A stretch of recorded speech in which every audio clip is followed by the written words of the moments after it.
What's going on, everyone? DeJounte Murray to the Lakers. It seems to be the Lakers' number one priority still.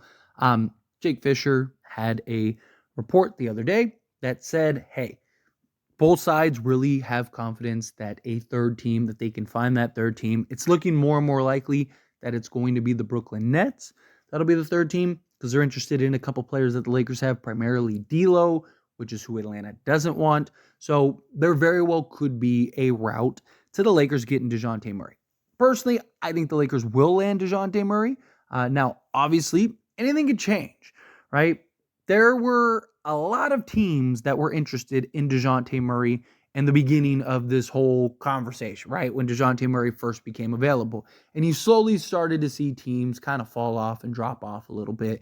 And we've gotten the reports time and time again that it's like, hey, the Lakers are the only team that's really making offers. Lakers are the only team that's really serious about getting DeJounte Murray.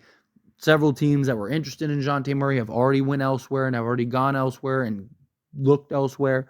And so, yes, there is always that chance that a team could come out of left field and swoop in and take DeJounte Murray. I mean, we've seen it happen several times now, right? With Donovan Mitchell, we've seen it with Damian Lillard. Now, obviously, DeJounte Murray isn't either of those guys, but still, right? He's still a very good player, was an all-star, all-defensive player. He's a guy that could be very valuable with certain teams. Now, I don't have huge concerns about that personally, just because, like, how many teams really need a point guard, right? Most teams, especially the good ones, already have that guy. They already have that athletic point guard. They already have that versatile guard that can play either or. And one of the big problems is DeJounte Murray, he's not great playing as the two guard. He's getting better, but he's still not there. He is best as the point guard with the ball in his hands, making plays for others, doing his thing, playing the role that he's best at. So I just don't see that there's a lot of competition. That's why I believe that the Lakers are going to get it. In the beginning, I didn't think the Lakers had a chance to get DeJounte Murray. Because, like, look, there's so many teams that could easily outbid the Lakers. The Lakers wouldn't even stand a chance. And then you start seeing the landscape. You start looking at things like, okay, wait a minute, time out. You know what? Lakers actually do have a shot here. And I think the Lakers need DeJounte Murray more now than ever with Jared Vanderbilt out. Now, obviously, DeJounte Murray isn't Jared Vanderbilt. Obviously, DeJounte Murray isn't a forward.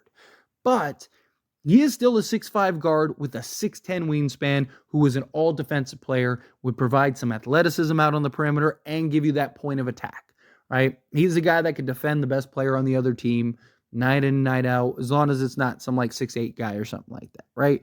But basically any guard, smaller forward, he could be your guy that you throw on. But as I mentioned, there's always the chance of a team coming out of left field and swooping in on DeJounte Murray, and that team may be the Utah Jazz. So, according to Jake Fisher, who he was the guy that reported, like, the Lakers and the Hawks are confident they can end up getting a third team. The Utah Jazz did, in fact, place an offer for DeJounte Murray per Yahoo Sports. So, obviously, it wasn't good enough to get the deal done because it would have already gotten done, but it is concerning, right? Jake Fisher of Yahoo Sports went on Mark Stein's show on iHeartRadio and stated that the Lakers and Jazz were the only serious offers that were placed on Murray that the Hawks would consider. He also said this. Fisher goes on to say, could it be Utah? Maybe. Could it be one of the other 10 teams that the Hawks say that they're talking to? I haven't been able to find 10. I'm weary if that number is that robust. So, a couple things. One, right? This could just very well be a leverage play by the Atlanta Hawks, because what do they want? They want Austin Reeves. They don't want to work out a 3-team deal. They don't want D'Angelo Russell. They want the Lakers to pony up and give Austin Reeves. So how do you add some stress to the Lakers and maybe scare them into trading Austin Reeves? Oh, well, we're talking to 10 teams right now, and one of them just gave us an offer in Utah, and we may consider taking that. Now, here's the thing. It could also not be one of those leverage plays or scare tactic or any of that. Maybe Utah really did make an offer. And maybe it's just not what comparable to Lakers, or maybe it's a little off from what they want. And they're like, okay, well, maybe we can get more for Lakers. You got to keep in mind, and maybe it was better than Lakers.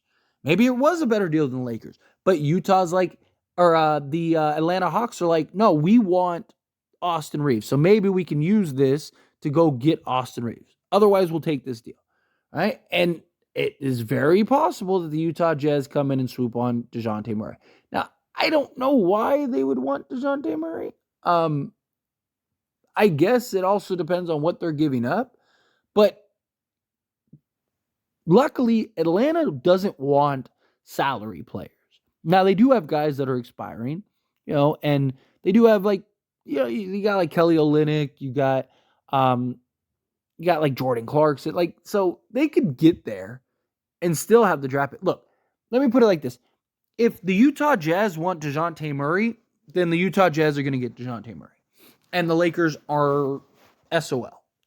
Because the Utah Jazz just have far more than we have to go and acquire him, which has always been a concern of mine, is that the Lakers they don't have enough to where if it gets into a bidding war, they're screwed.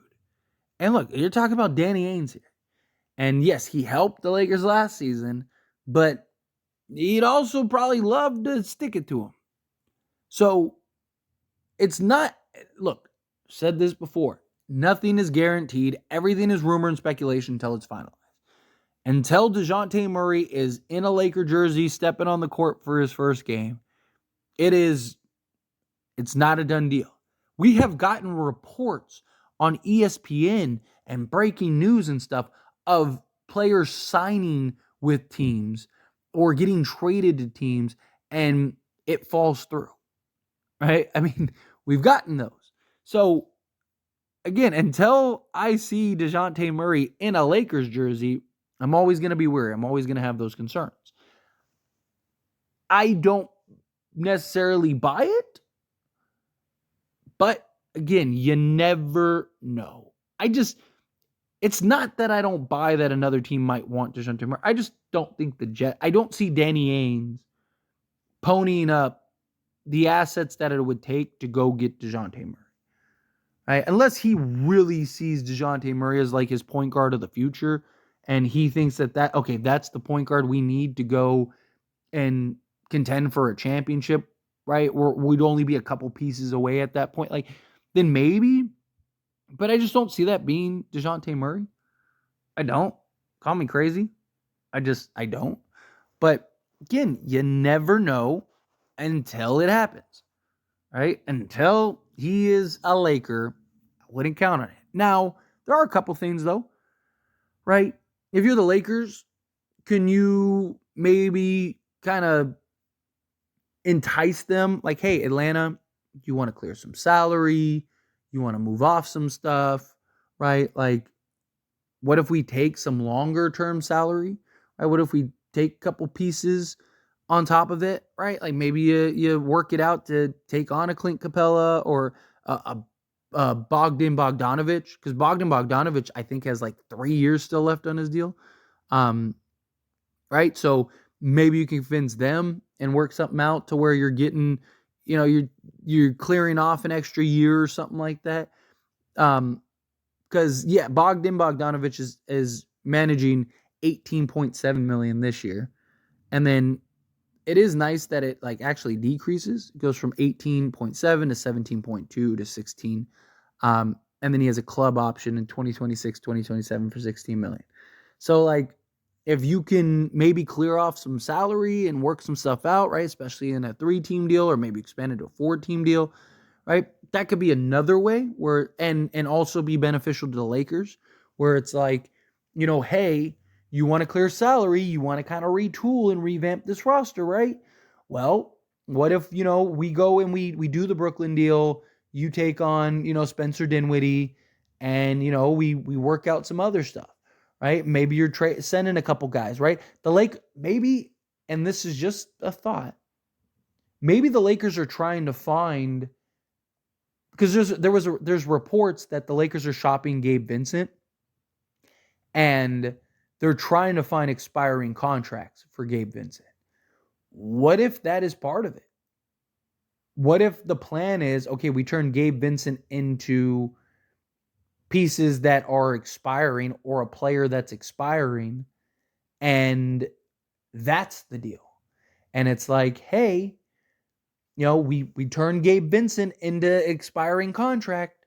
So now we can would you take Spencer Dinwiddie, you take said expiring contract, you throw in maybe like a Torian Prince, something like that, or you throw in a couple expiring guys or something, and it's like, here you go. Okay, we'll give you that. And then you give us Bogdanovich and Murray, and everyone's happy. I mean, that could definitely be something, right? Or, maybe, Rui gets thrown to the Nets and they're throwing out some, I don't know what expiring contracts they have on their books, but, they might have a couple that could work. And I mean, my point is that you could figure stuff out.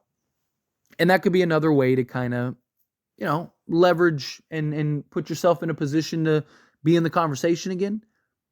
But I mean, it's not what you want to hear, right? The last thing you want to hear is another team coming in and potentially swooping on the Lakers bid. That would be not good, to put it lightly, right? But we'll see. Time will tell. Look, I still believe he's going to be a Laker, but again, until he is actually in that purple and gold, I'm not I'm not holding my breath, right? But anyway, as always, this is a discussion, so I pass the question on to you. Let me know your thoughts and opinions down in the comments below. What do you think? How do you feel? Do you think that, hey, Utah's coming in, they're going to swoop up, or somebody else is going to swoop up? How do you think? No, he'll be a Laker. It'll be fine. Would you be okay with taking on another salary? Personally, I would, right? If it's the right guy. Right, if you can get Bogdanovich or Clint Capella or something like that, even if you're just saving him a little money over the next few years, right? Like, if you could do that, why not? But anyway, again, how do you feel? Let me know down in the comments. That being said, if you haven't liked this video, hit that like button. Helps me a lot. Lets me enjoy these types of videos, and I truly appreciate it. Now, subscribe to the channel, hit that subscribe button, turn on the bell notifications. Appreciate y'all. See you in the next one.